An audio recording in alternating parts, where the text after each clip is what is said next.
de Pediatría. Soy la doctora Mariel Flores. En esta oportunidad vamos a hablar sobre el asma bronquial infantil.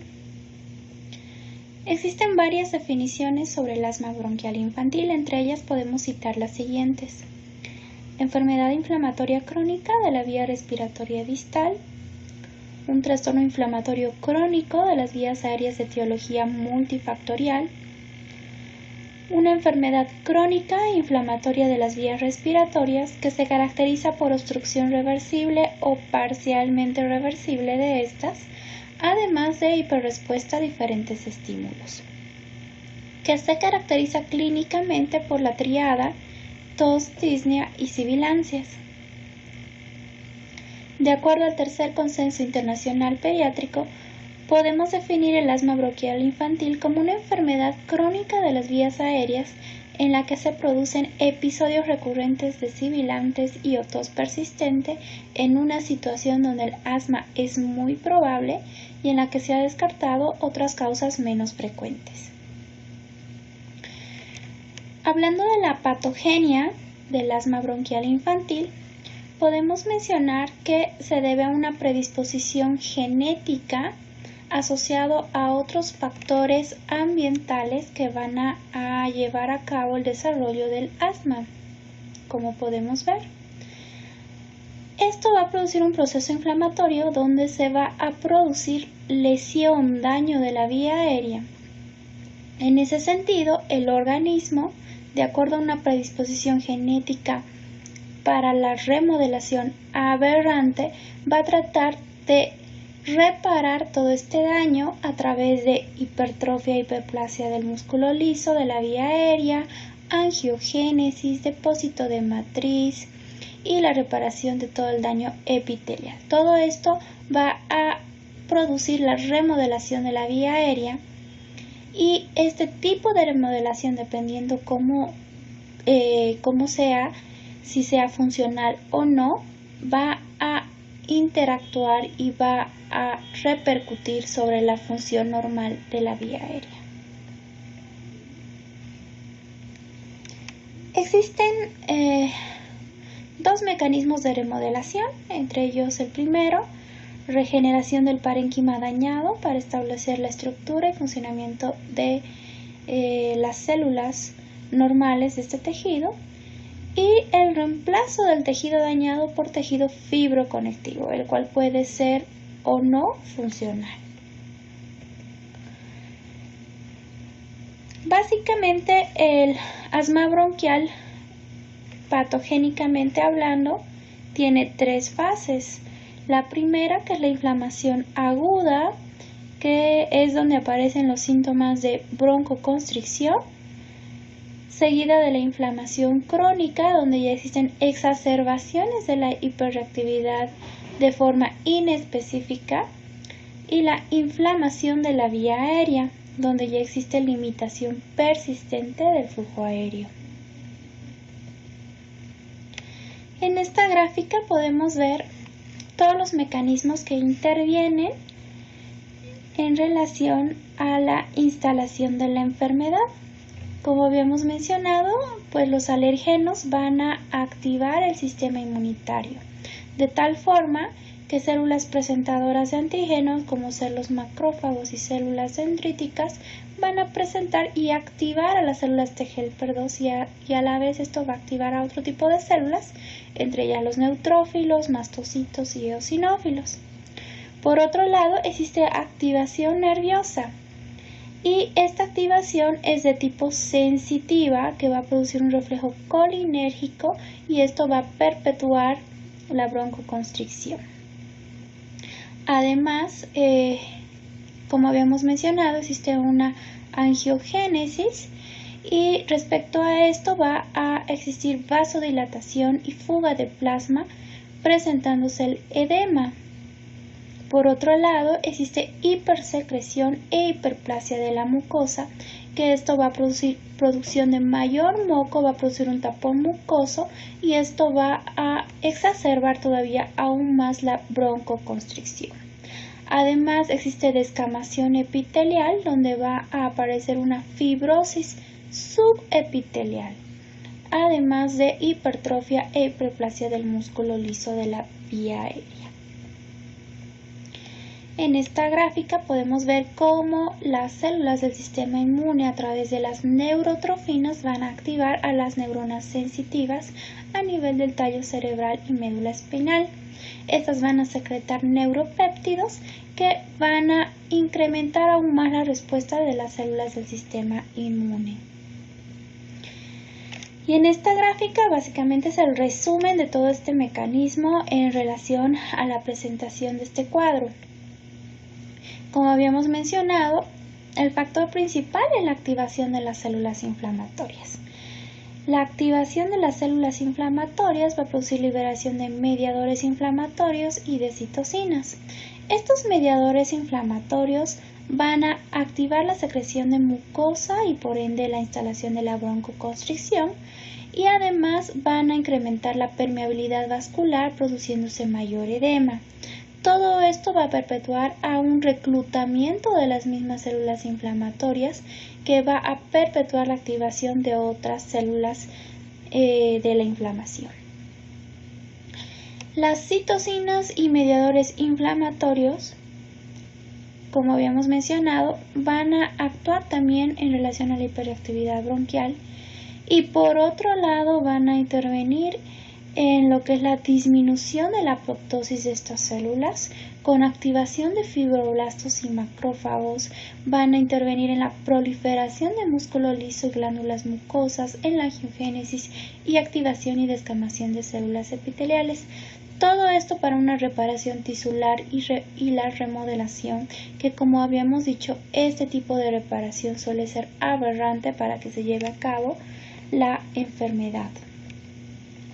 Y en este cuadro, que lo podemos obtener en el libro Tratado de Nelson de Pediatría, en esta gráfica es un resumen de todos los factores que intervienen para que se lleve a cabo la patogénesis de esta enfermedad. Como habíamos mencionado, es importante la predisposición genética, ya sea inmune, pulmonar o en la misma reparación. Y esto sumado a ciertos factores ambientales, entre ellos alergenos, infecciones, microbios, contaminantes, el mismo estrés, van a intervenir en el desarrollo inmunitario innato y adaptativo. Todo esto, como pudimos ver en las gráficas previas, va a llevar a cabo la lesión de las vías respiratorias inferiores. Esto por medio de infecciones respiratorias virales, aeroalergenos, la hipertensión arterial o ciertos contaminantes tóxicos. Y por otro lado, el organismo en respuesta va a tener una reparación aberrante donde va a haber la inflamación persistente, la hiperreactividad bronquial, la reestructuración, crecimiento y diferenciación de la vía respiratoria, y todo esto va a instalar esta enfermedad que es el asma. En esta gráfica podemos ver el corte de un bronquiolo donde se observa acá el cartílago. Podemos ver hipertrofia del músculo liso, además de la fibrosis subepitelial. Y acá el tapón mucoso obstruyendo la luz de la vía aérea. Ahora bien, existen dos tipos de asma infantil, el de la sibilancia recidivante y el asma crónica. La sibilancia recidivante se caracteriza porque aparece al principio de la infancia, desencadenada principalmente por infecciones virales y que suele resolverse durante los años preescolares o primeros años escolares. Por otro lado, el asma crónico está asociado a alergia y persiste en fases posteriores a la infancia o puede permanecer durante la vida adulta. Ahora bien, para definir exactamente si un niño tiene alto riesgo de desarrollar asma o no, para ello se los ha dividido en fenotipos y entre ellos los más frecuentes, se podría decir en relación a la clasificación, son los siguientes: el asma transitorio, el asma persistente precoz en sus dos variedades, el atópico y el no atópico, y el asma tardío. En los últimos años se ha añadido un cuarto fenotipo que pues enseguida lo mencionamos. Hablando del asma transitorio, pues se inicia antes de los 3 años, desaparece entre los 6 y 8 años de edad, no es atópico y la función pulmonar suele estar disminuida desde el nacimiento, pero tiende a normalizarse hasta los 11 años de edad. Por otro lado, el asma persistente precoz se inicia antes de los 3 años de edad, persiste más allá de los 6 a 8 años y la función pulmonar suele ser normal al año, pero estar disminuida alrededor de los 6 años de edad. Y el asma tardío se inicia entre los 3 y 6 años con funcional pulmonar normal a los 6 años que se deteriora posteriormente y progresivamente. Suele ser atópica de predominio en el sexo masculino y pues es el asma persistente atópico pero de comienzo tardío. Ahora bien, habíamos dicho que el asma persistente precoz puede ser atópico o no atópico.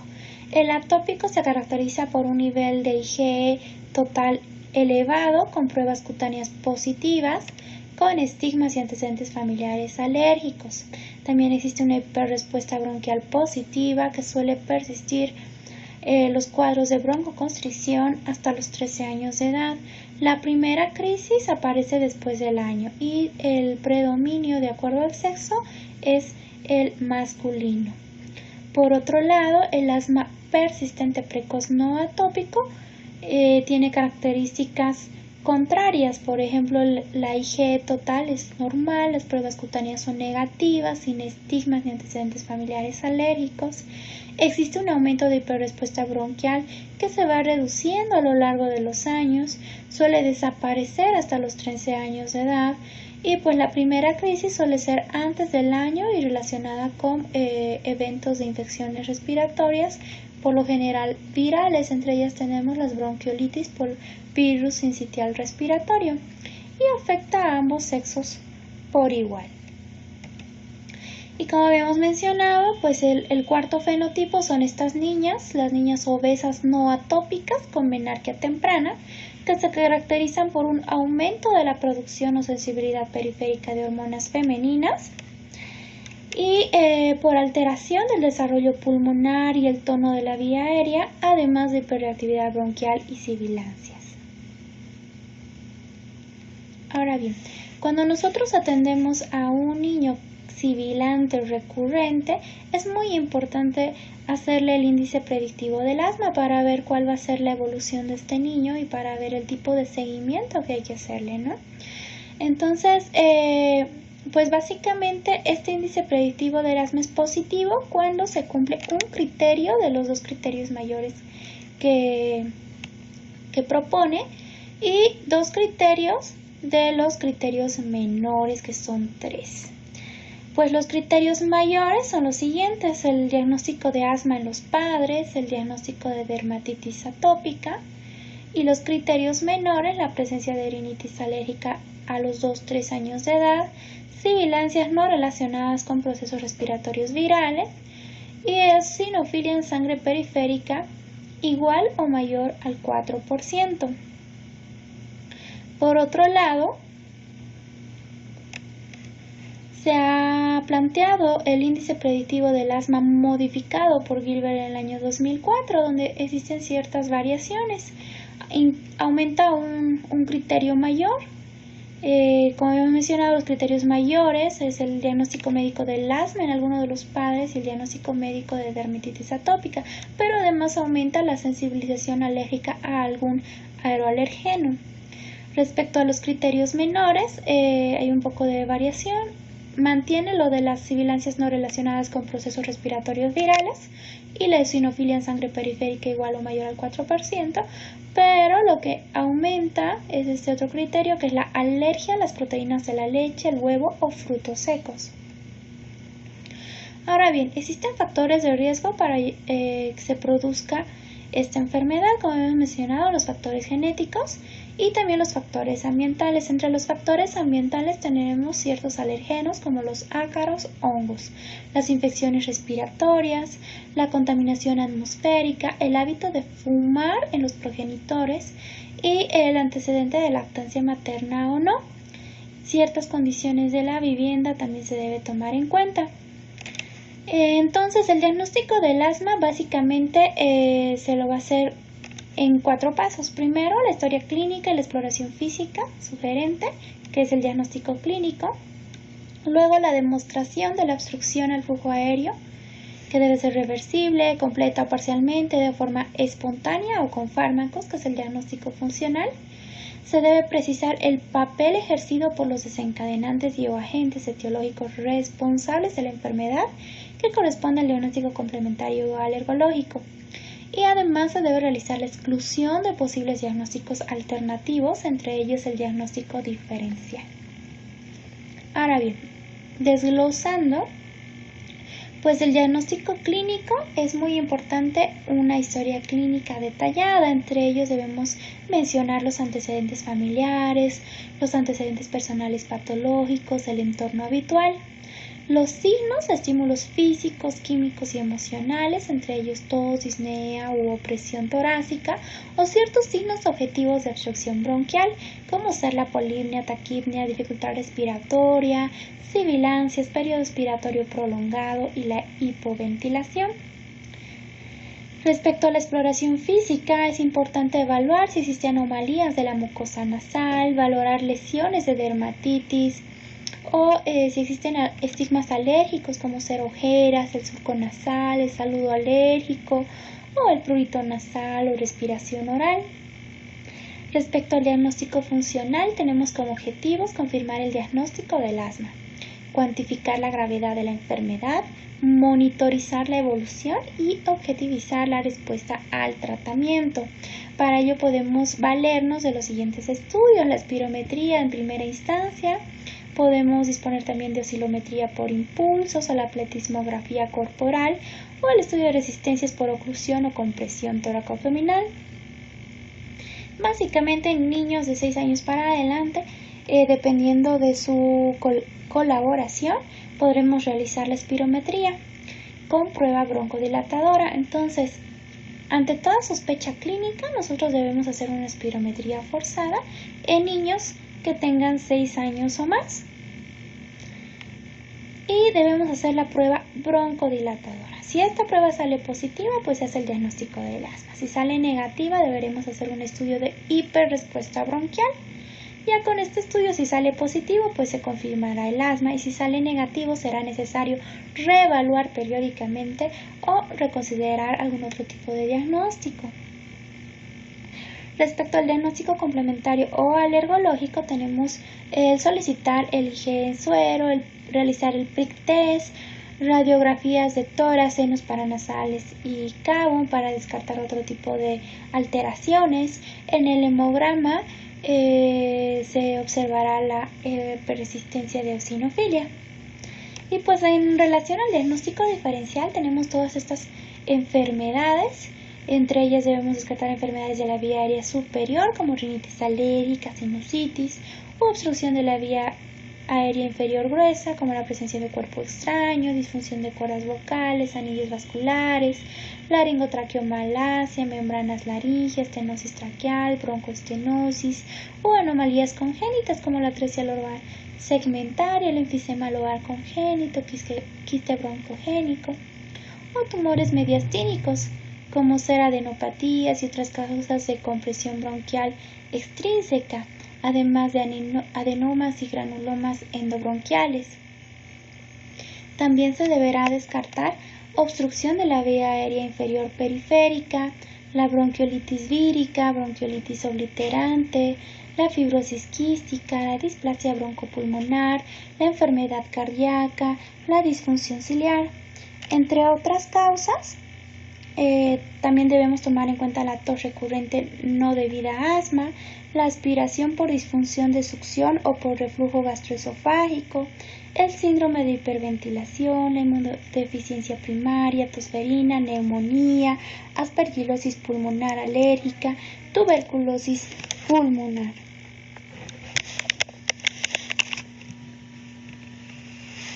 Ahora bien, hablando de la clasificación del asma, de acuerdo a la gravedad se puede clasificar en asma episódica ocasional, asma episódica frecuente o también el asma persistente moderada y el asma persistente grave. Dependiendo de las características de su evaluación, tanto clínica como funcional, pues vamos a poder distinguir esta clasificación. Como habíamos mencionado, el asma episódica ocasional se va a caracterizar por episodios de pocas horas o días de duración, menos de 1 cada 10 a 12 semanas, máximo 4 o 5 crisis al año, suele ser asintomático en intercrisis con buena tolerancia al ejercicio, y pues la exploración funcional respiratoria en las intercrisis suelen ser normales. El asma episódico frecuente se caracteriza por episodios menos de 1 cada 5 o 6 años, con sibilancias a esfuerzos intensos, suele ser asintomático en intercrisis y la exploración funcional respiratoria en la intercrisis es normal. El asma persistente moderado se caracteriza por episodios más de 1 cada 4 o 5 semanas. Los síntomas suelen ser leves en intercrisis. Las sibilancias suelen presentarse a esfuerzos moderados con síntomas nocturnos menos de 2 veces por semana. La necesidad de beta-2 agonistas suele ser menos de 3 veces por semana, con una exploración funcional respiratoria en la intercrisis donde muestra un flujo expiratorio máximo mayor al 70% del valor de referencia, con una variabilidad entre el 20 al 30%. Asimismo, el asma persistente grave se caracteriza por presentar episodios frecuentes con síntomas en intercrisis, sibilancias a esfuerzos mínimos, síntomas nocturnos más de 2 veces por semana con necesidades de beta-2 agonistas más de 3 veces por semana. La exploración funcional respiratoria en las intercrisis muestra un flujo expiratorio máximo menor al 70% del valor de referencia con una variabilidad mayor del 30%. Ahora bien, otro tipo de clasificación del asma es de acuerdo al control. Se la puede clasificar en bien controlada, no bien controlada y mal controlada. Ahora existen también patrones de tratamiento, los que son fáciles de tratar, donde está bien controlada con niveles bajos de tratamiento controlador diario. Las difíciles de tratar, bien controlada con múltiples tratamientos controladores o niveles altos de ellos. Los exacerbadores, que suele ser bien controlada, pero que continúa con exacerbaciones graves. Y la refractaria, donde continúa con el asma mal controlado a pesar de múltiples tratamientos controladores y niveles altos de ellos.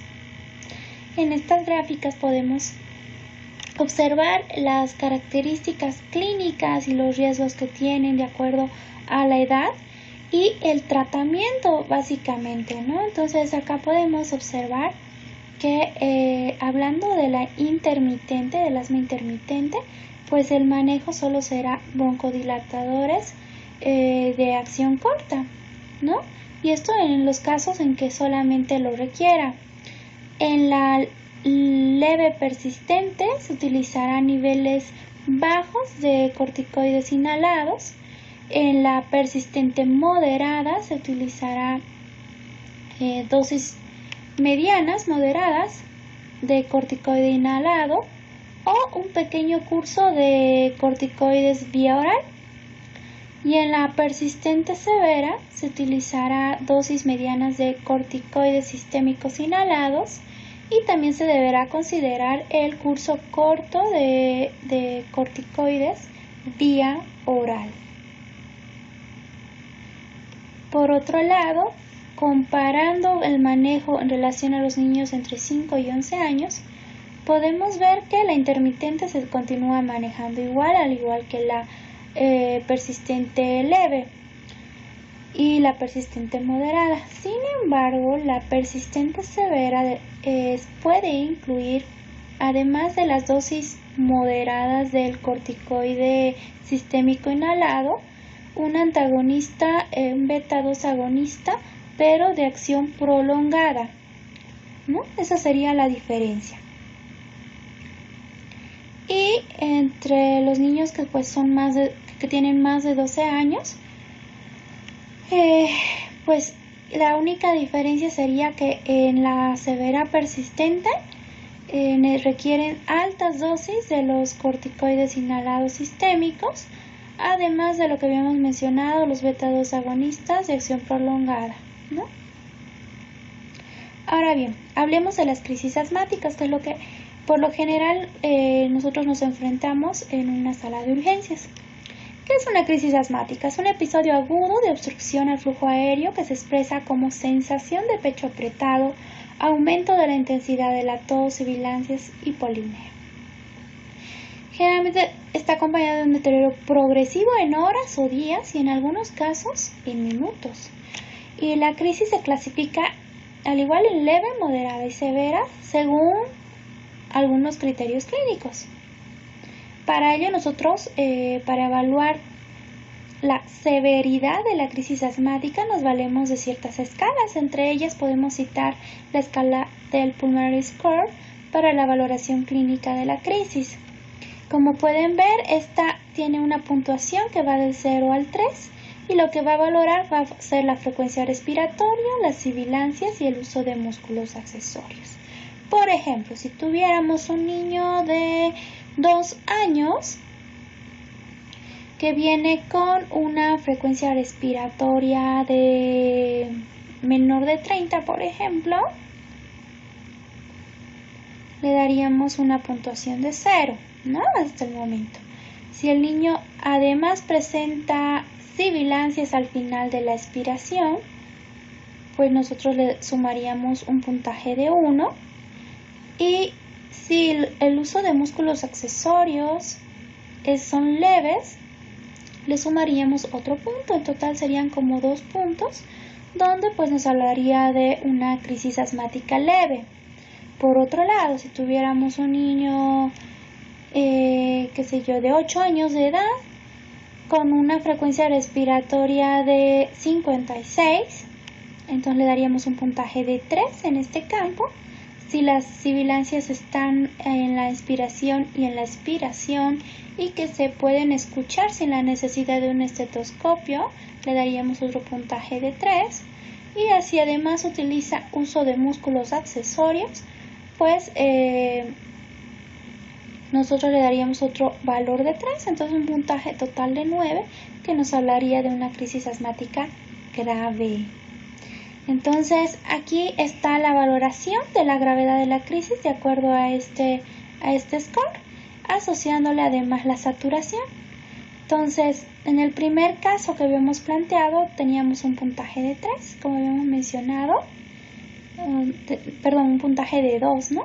Entonces, como habíamos mencionado, se trataba de una crisis asmática leve y generalmente está asociado con una saturación normal. La moderada corresponde a un puntaje entre 4 a 6 y corresponde a una saturación de 91 a 94%.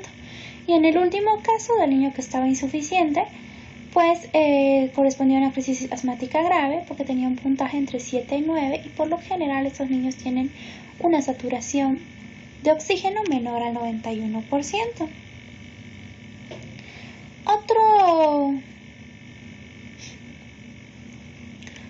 Otra escala que podemos mencionar, pues es esta, la modificada de Gina en niños menores de 6 años, donde la clasifica en leve y grave y toma en cuenta estos otros datos: la alteración del estado de conciencia, la saturación de oxígeno antes del tratamiento, si logra pronunciar frases o palabras, si existe cianosis central, la frecuencia cardíaca y la intensidad de las sibilancias. De acuerdo a eso, lo divide en leve y grave.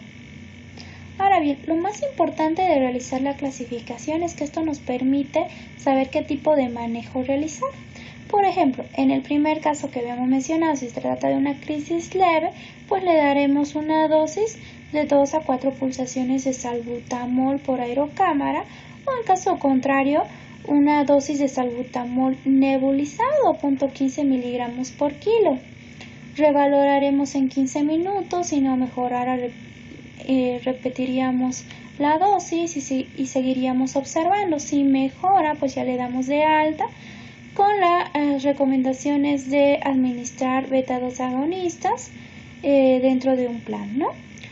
Si más bien lo clasificamos como una crisis moderada, pues podemos dar hasta 3 dosis de 6 a 8 pulsaciones de salbutamol con aerocámara cada 20 minutos o las nebulizaciones, ¿no?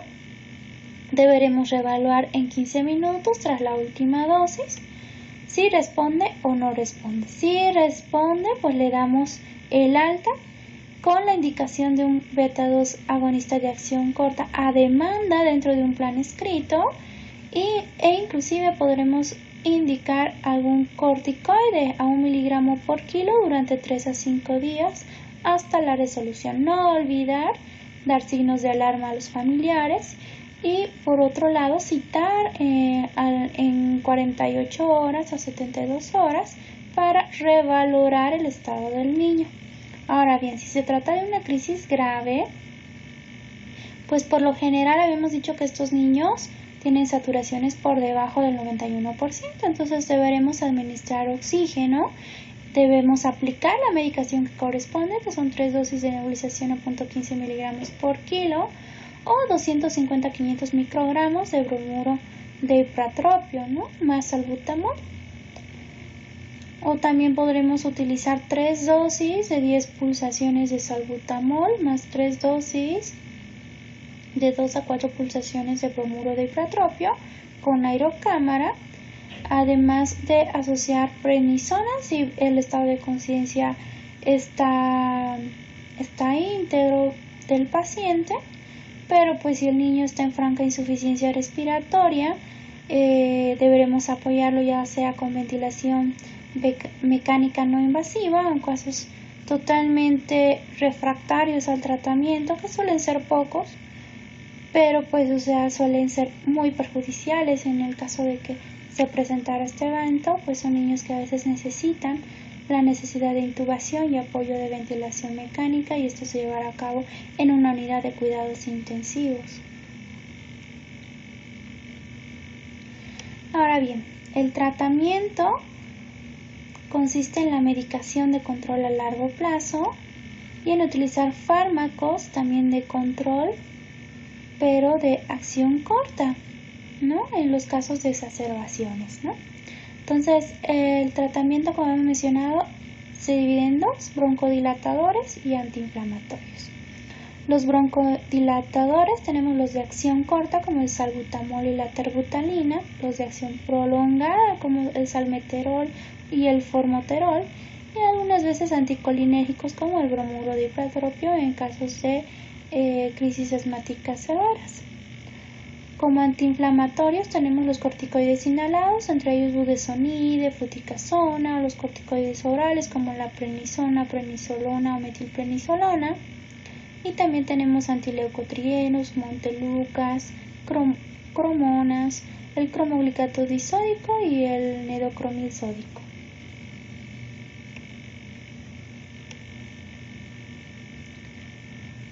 Y aquí está la clasificación de las crisis asmáticas y el tipo de beta-2 agonista y corticoides que se debe utilizar. Es muy importante tomar en cuenta que el tratamiento de mantenimiento debe ser escalonado. Es decir, que debemos comenzar primero con la medicación de rescate a demanda ante cualquier primer episodio, con broncodilatadores de acción corta. Si ya con esto en el siguiente control no mejorara, pues ya vamos a utilizar glucocorticoides a dosis bajas con los broncodilatadores de acción corta. Y así no mejorara, pues ya vamos incrementando las dosis y podemos llegar a utilizar un beta-2 agonista, un broncodilatador, pero de acción prolongada. Y así vamos a ir aumentando las dosis de los corticoides a medias hasta llegar a dosis altas. Ahora bien, vamos a hacer la evaluación de este tema. Entonces, se deberá seleccionar la respuesta, en este caso, la respuesta que corresponda a la definición del asma bronquial. Entonces tenemos como opciones la opción A, que es una enfermedad inflamatoria crónica de las vías respiratorias superiores. La opción B, que es una enfermedad inflamatoria aguda, caracterizada por obstrucción irreversible de la vía aérea.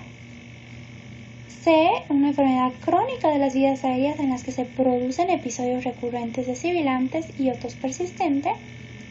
Y la enfermedad crónica de las vías aéreas en las que se producen episodios recurrentes de sibilancias exclusiva de adolescentes. Tómense 5 a 10 segundos para responder.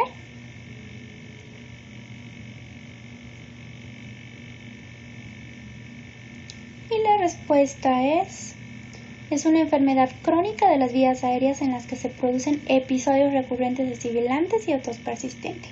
No es la letra A porque no es una infección de vías respiratorias superiores, no es la letra B porque no es una enfermedad inflamatoria aguda, sino es una enfermedad crónica. Y pues no es la letra B porque no es exclusiva de adolescentes.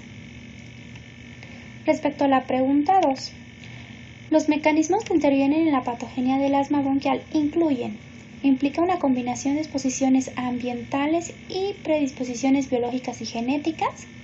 Existen respuestas inmunitarias aberrantes y reparadoras frente a la lesión de la vía respiratoria que subyacen a la enfermedad persistente.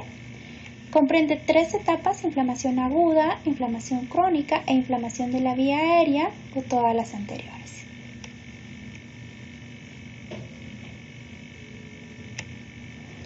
Pues la respuesta es todas las anteriores, todas corresponden a la patogenia del asma bronquial. Pregunta 3. ¿Cuál de las siguientes afirmaciones es correcta? Los fenotipos sibilantes son los siguientes: asma transitorio, asma persistente precoz y asma tardío. El fenotipo asma transitorio se divide a su vez en atópico y no atópico. El asma tardío se inicia en la adolescencia y es frecuente en mujeres.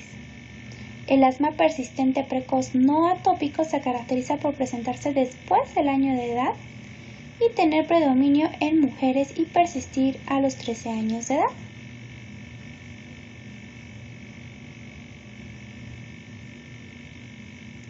La respuesta es la siguiente. Los fenotipos sibilantes son los siguientes: asma transitorio, asma persistente precoz y asma tardío. La siguiente pregunta. Respecto al índice predictivo del asma, indique la afirmación correcta. Incluye un criterio mayor y 4 menores para indicar índice predictivo de asma positivo. Letra B. Los criterios mayores incluyen alergia a las proteínas de la leche y antecedente de rinitis en los primos. Letra C.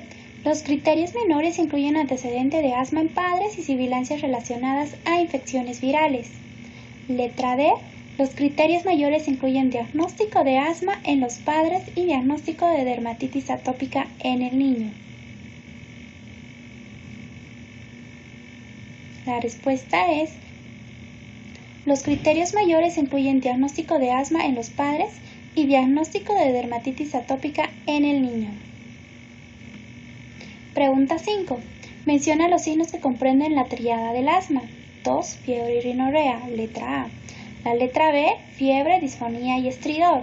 Letra C, tos, disnea y sibilancias. Letra D, cefalea, sibilancias y convulsiones. La respuesta correcta es la letra C. Siguiente pregunta. Mencione la respuesta incorrecta. El asma, de acuerdo a la gravedad, se divide en asma episódica ocasional, asma episódica frecuente, asma persistente moderada y asma persistente grave. El asma, de acuerdo al control, se clasifica en bien controlada, no bien controlada y mal controlada. Letra C. El asma persistente grave se caracteriza por episodios frecuentes, síntomas en intercrisis, sibilancias a esfuerzos mínimos, necesidad de beta-2 agonistas más de 3 veces por semana, síntomas nocturnos más de 2 veces por semana y flujo expiratorio máximo menor al 70%. Letra D. El asma episódico frecuente se caracteriza por exploración funcional respiratoria en la intercrisis normal con episodios de más de 5 a 6 veces por semana, sibilancias a esfuerzos moderados y necesidad de beta-2 agonistas menos de 3 veces por semana. Entonces la respuesta correcta es la letra D. Pregunta 7. Respecto a las crisis asmáticas, mencione lo correcto. La crisis asmática es un episodio agudo de obstrucción al flujo aéreo que se expresa como sensación de pecho apretado, aumento de intensidad de la tos, sibilancias y polipnea. El deterioro progresivo en horas o días y en algunos casos en pocos minutos. Letra C. La crisis se clasifica en leve, moderada o severa según criterios clínicos. Letra D. Se recomienda utilizar escalas para clasificar la severidad, su manejo y control del episodio. La respuesta correcta es la letra E, todas las anteriores. Y última pregunta, respecto al tratamiento del asma, indique lo incorrecto. El tratamiento se basa en el manejo farmacológico y educación del paciente. Letra B, el tratamiento farmacológico se basa en medicación de control a largo plazo y fármacos de alivio rápido. Letra C, el tratamiento farmacológico es escalonado y básicamente corresponden broncodilatadores y antiinflamatorios. Y letra D, no requiere ningún tipo de tratamiento. La respuesta que corresponde es la letra D. Bueno, fue un placer compartir con ustedes. Espero que les haya servido la revisión de este tema. Y pues estamos acá para poderles dar todo el apoyo que necesitan. Muchas gracias.